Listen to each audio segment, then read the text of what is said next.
हेडलाईन्सचे प्रायोजक आहे NBC bearings, लांब पळण्यासाठी। वर्षा बंगल्यावर 7 तास थांबल्यानंतर विजय शिवतारे नंदनवन निवासस्थानी दाखल। मंत्री शंभूराज देसाई, संदीपान भुमरे उपस्थित। थोड्याच वेळात मुख्यमंत्री शिंदे शिवतारेंना भेटणार। शरद पवारांचं नाव आणि फोटो का वापरता? सुप्रीम कोर्टाने अजित पवार गटाला फटकारलं। शरद पवारांचं नाव आणि फोटो वापरणार नाही, लेखी हमी द्या, कोर्टाच्या सूचना। आमच्या पक्षाच्या अधिकृत बॅनरवर शरद पवारांचा फोटो नसतो, प्रफुल्ल पटेलांकडून स्पष्ट।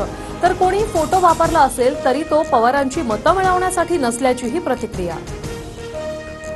अजित पवार गटाच्या निलेश लंकेंचा शरद पवार गटात प्रवेश निश्चित। निकाल आज उद्या पवारांसोबत, यापुढेही पवार साहेबांच्या विचारधारणेवर चालणार, निलेश लंकेंची भूमिका। निलेश लंकेंचं स्वागत करतो, लंकेंना काही गरज लागल्यास आम्ही मदत करू, शरद पवारांची प्रतिक्रिया। निलेश लंकेंना मी पक्षात घेतलं, काही गोष्टी समजावल्या, पण त्यांच्या डोक्यात काहींनी खासदारकीची हवा घातली, निलेश लंकेंवर अजित पवारांची प्रतिक्रिया। वसंत मोरेंनी पुणे कार्यालयात घेतली शरद पवारांची भेट। वसंत मोरेंकडून पवारांना पुणे लोकसभेच्या विजयाची हमी। पुण्याचं मैदान मारण्यासाठी शरद पवारांना भेटलो, खासदार कसा होऊ शकतो ही माहिती दिली। पवारांच्या भेटीनंतर वसंत मोरेंची माहिती।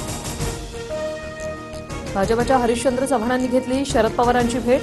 दिंडोरीतून उमेदवारी मिळण्यासाठी हरिश्चंद्र चव्हाण इच्छुक, शरद पवारांच्या निर्णयाकडे लक्ष।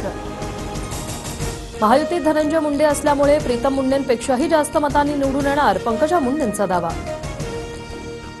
मवियाच्या उद्याच्या होणाऱ्या बैठकीचं निमंत्रण नाही, पाडापाडीचं राजकारण करणाऱ्यांसोबत आम्ही नाही, प्रकाश आंबेडकरांची भूमिका। अनिल परब यांना मोठा धक्का, दापोलीतील वादग्रस्त साई रिसॉर्ट 4 आठवड्यात पाडण्याचे हायकोर्टाचे आदेश। सुनावणी दरम्यान साई रिसॉर्ट अनधिकृत असल्याचं सिद्ध। उद्धव ठाकरेंना अल्पसंख्याकांची मतं हवी आहेत, त्यांच्याकडून मुस्लिमांच्या लागून चालनाचं राजकारण, शहांची टीका। तर सीएए कायदा पाहिजे की नाही, ठाकरेंनी स्पष्ट करावं, शहांचं ठाकरेंना आव्हान।